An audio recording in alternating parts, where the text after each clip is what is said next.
언약궤를 맨 제사장들에게 명령하여 이르기를 너희가 요단 물가에 이르거든 요단에 들어서라 하라. 아멘. 오늘도 하나님 앞에 나온 여러분 주의 이름으로 축복하고 또 환영합니다. 오늘 말씀의 제목은 3일의 시간이라고 이렇게 정해봤습니다. 3일의 시간. 하나님은 기생 라합과 두 정탐꾼에게 여호수아와 이스라엘 백성에게 정확하게 보고를 했습니다. 물론 두 명의 정탐꾼은 기생 라합을 통해서 주셨던 하나님의 말씀이죠. 그 말씀을 뭐냐? 이 땅을 너희에게 주노라라는 말씀이었어요. 이 땅을 너희에게 주노라. 그리고 두 명의 정탐꾼이 보고했을 때 여리고성의 사람들의 모든 사람들은 우리를 통하여서 간담이 선을 하다라고 고백을 했습니다. 모두 두려워하고 있다라는 것이죠. 이 고백은 38년 전에 어쩌면은 여호수아와 12명의 정탐꾼이 고백했던 것과는 완전히 상반된 반응이었습니다. 그렇죠? 38년 전에 여호수아와 12명의 정탐꾼이 고백했을 때는 오히려 이스라엘 백성이 두려워했습니다. 가나안 땅에 있는 그 사람들의 모습을 보고. 근데 지금은 뭐냐? 반대가 돼서 여리고성 사람들이 이스라엘 백성을 두려워하고 있어요. 저들이 다 간담이 녹았다라고 지금 두 명의 정탐꾼은 보고했습니다. 아마 이 보고를 들었던 여호수아뿐만 아니라 모든 백성들은 정말 하나님이 이 땅을 우리에게 주시렵구나라는 확신을 가졌을 거예요.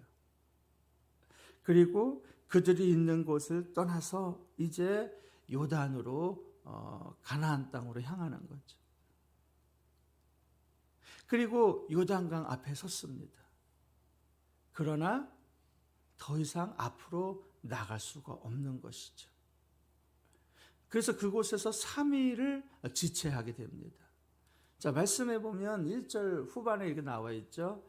요단에 이르러 건너가기 전에 거기서 유숙하니라.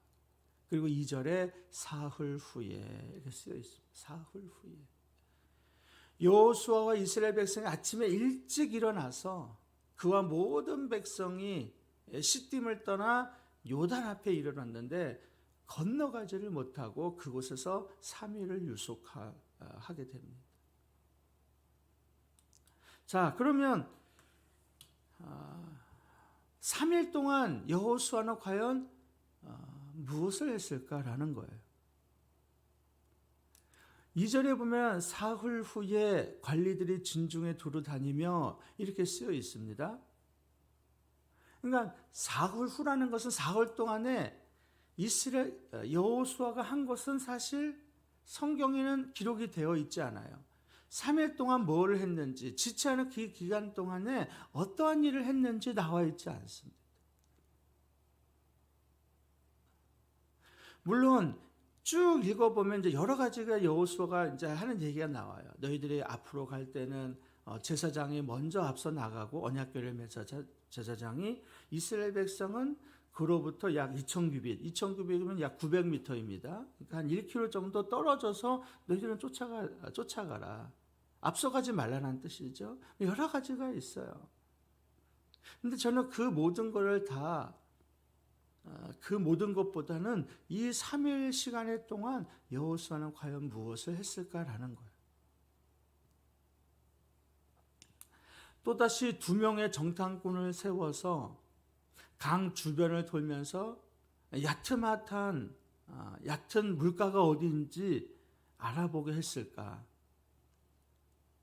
아니면 혹여라도 강 주변을 돌면서 건널 수 있는 다리가 있는지 알아보게 했을까?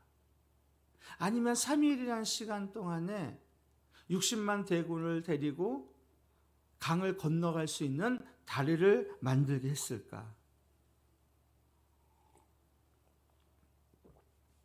성경에는 여호수아가 3일 동안 무엇을 했는지 나와 있지가 않습니다. 그러면은 과연 3일 동안 뭐 했을까요? 그 60만 대군이 요단강을 앞에 두고, 그리고 그 요단강은 가장 물이 많을 때라 그랬습니다. 이제 내일 보면 본문에 나오겠죠. 그럼 멍하니 요단강만 보고 있었을까? 여기 뭐 성화가 이렇게 나와 있지만 이스라엘 백성의, 저 많은 이스라엘 백성이 여호수아와 함께 가만히 요단강에 그냥 지체하고 있었을까라는 거예요. 근데 참 신기한 것은 뭐냐, 제가 이 말씀을 묵상해 보면서 3일이라는 시간에 이스라엘 백성이 단 한 번도 여호수아를 향해서 원망하거나 불평한 것이 없어요. 아니면 다시 돌아가자는 말도 없어요. 여러분 신기하지 않습니까? 이들은 광야에서 40년 동안 주구장창 얘기했던 것이 뭐냐? 모세와 아론을 원망하는 거였잖아요. 하나님을 원망하는 거였어요. 그리고 다시 돌아가자는 거 아니에요? 물론 다음 세대들이기 때문에 이 세대들이 부모가 40년 동안의 광야에서 어떻게다가 죽었는지를 알고 있기 때문에 그러는지는 잘 모르겠어요. 그러나 중요한 것은 3일이라는 시간 동안의 여호수아도 그렇지만 다른 이스라엘 백성도 아무런 원망과 불평하지 않았다라는. 그럼 생각해 보면은 이들이 원망하고 불평하지 않았던 것은 어떠한 여호수아의 어떤 모습을 보고 있었다라는 거예요. 그러니까 기다리고 있었다라는 거예요. 이런 것이 없으면 무엇인가를 자꾸 요구했겠죠. 근데 그런 것이 없다 그러면 이스라엘 백성들 역시 여호수아의 모습을 보면서 기다리고 있었다라는 거죠. 그러면 과연 이 3일이라는 시간 동안에 여호수아는 어떠한 모습으로 그리고 무엇을 하면서 기다렸을까? 자, 7절을 한번 읽어볼까요? 7절 다 같이 시작. 여호와께서 여호수아에게 이르시되 내가 오늘부터 시작하여 너를 온 이스라엘 목전에서 크게 하며 내가 모세와 함께 있었던 것 같이 너와 함께 있는 것을 그들이 알게 하리라. 아멘. 하나님께서 여호수아에게 말씀하셨습니다. 두 가지를 말씀하셨는데 그 첫 번째는 뭐냐? 오늘부터 시작해서 너를 온 이스라엘 목전에서 크게 하겠다. 크게 하겠다. 두 번째는 뭐냐? 봤더니 내가 모세와 함께 있는 것처럼 내가 너와 함께 있는 것을 그들이 알게 하겠다. 뭐예요? 하나님의 응답이었습니다. 하나님의 응답이라면 3일 동안 여호수아는 뭘 했다는 얘기죠? 하나님 앞에 기도했다라는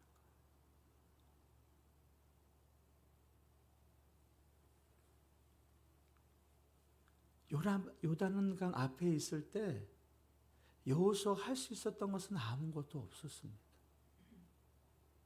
그렇지 않아요?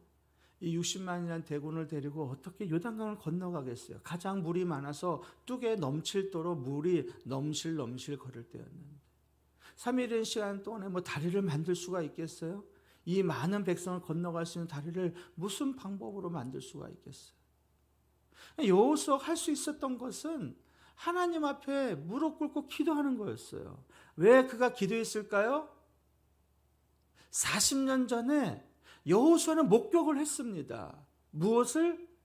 이 요단강과는 비교할 수가 없는 홍해 바다의 앞에 있는 40년 전을 기억했어요. 40년 전에 홍해 바다가 앞에 놓였고 뒤에는 이집트 바로 왕과 군대가 몰려오고 그때 모세가 할 수 있었던 것은 두 손을 들어 하나님 앞에 기도하는 것 아니었습니까? 여호수아는 그거를 기억하고 있는, 그게 바로 학습 효과 아닙니까? 모세가 어떻게 했는지 여호수아는 기억했어요. 근데 요단강 앞에서 자기가 지금 그런 상황 가운데 처해 있는 거잖아요. 하나님 앞에 기도했겠죠. 하나님, 40년 전에 하나님께서 홍해를 가르신 것처럼 하나님, 우리가 이 요단강을 건너갈 수 있도록 하나님 도와주시기 원합니다. 하나님, 저는 아무것도 할 수가 없습니다. 제가 할 수 있는 것이 무엇이 있겠습니까? 여호수아는 그렇게 하나님의 역사를 바라면서 3일 동안 하나님 앞에 그렇게 처절하게 기도했습니다. 이스라엘 백성은 그걸 아마 목격하고 있었을 거예요. 아니, 여호수아가 무릎 꿇고 기도하는데 거기다 무슨 불평을 하고 원망을 하겠습니까?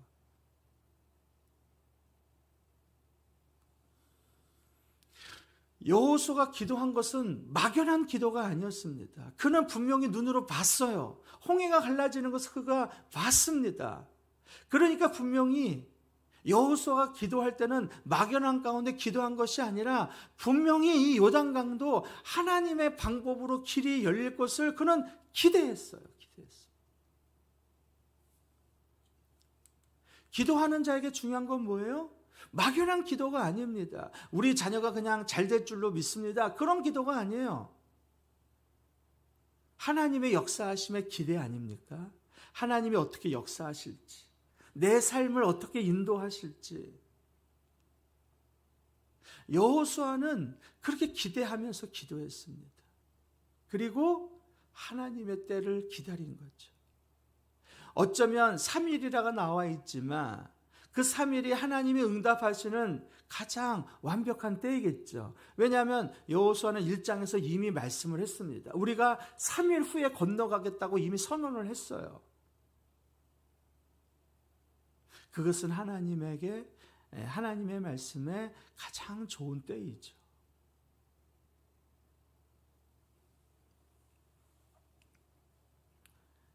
여러분, 기도의 응답은 마치 공식과도 같은 것 아닙니까?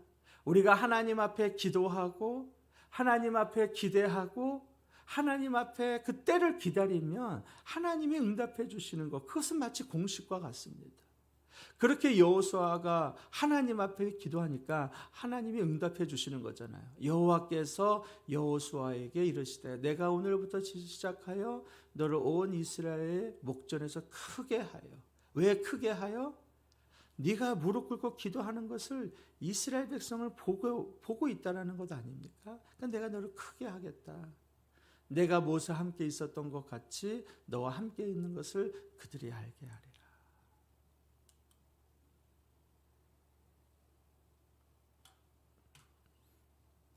사실 저는 어머니가 예수를 믿으면, 제가 초등학교 4학년 때 예수를 믿었는데요.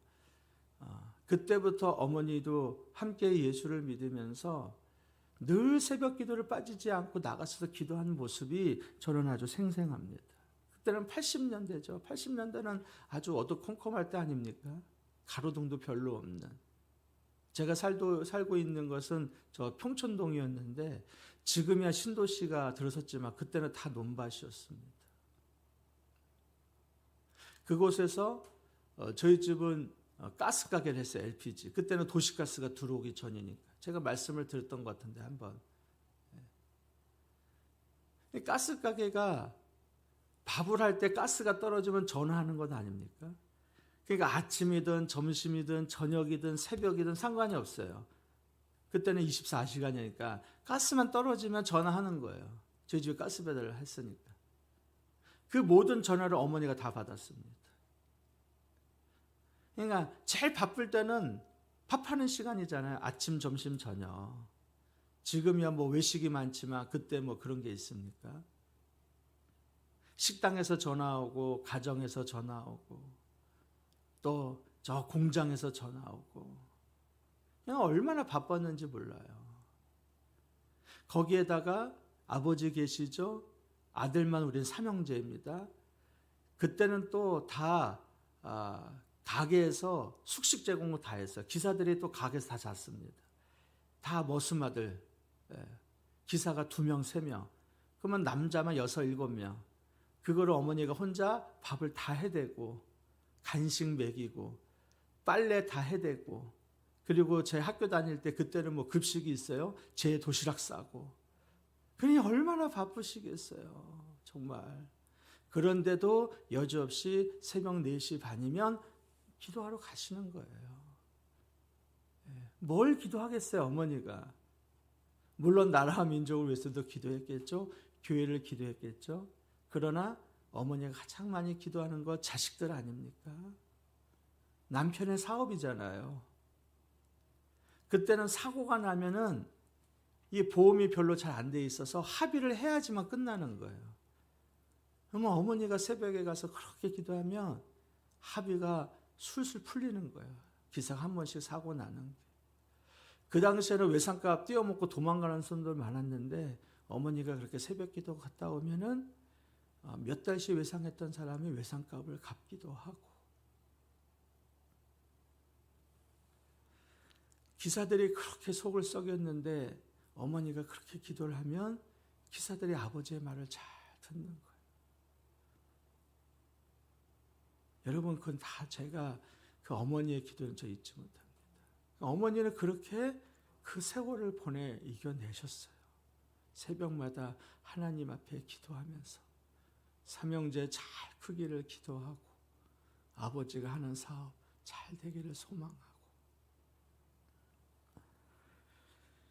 여러분, 기도 응답은 공식과도 같습니다. 우리가 하나님 앞에 기도하면, 그리고 기대하면, 그리고 기다리면 가장 좋은 곳으로 가장 좋은 때에 하나님은 응답해 주십니다. 오늘 이 새벽에도 여러분의 기도가 땅에 떨어지지 아니하고 하나님이 다 들으시고 응답하시는 줄로 믿습니다. 여러분, 우리가 기도의 모습을 우리 자녀들에게 유산으로 물려줘야 되지 않겠습니까? 우리가 봐왔던 것처럼 이 새벽에 그러한 새벽이 되기를 소망합니다. 우리 기도 제목 우리 하나씩 읽고 기도하겠습니다. 하나, 가장 좋은 곳으로 가장 좋은 때에 응답하시는 하나님을 신뢰하며 기도하게 하옵소서. 둘, 사도교회가 하나님의 은혜와 사랑이 흘러넘쳐 이 지역을 온전히 섬기게 하옵소서. 셋, 육신과 마음의 질병으로 고통받는 환우들을 불쌍히 여기시고 치료하여 주옵소서. 네, 이 세 가지를 위해서 우리 주여 한번 부르고 기도하고 자유롭게 돌아가겠습니다. 주여, 하나님 아버지, 여호수아가 3일이라는 시간 동안에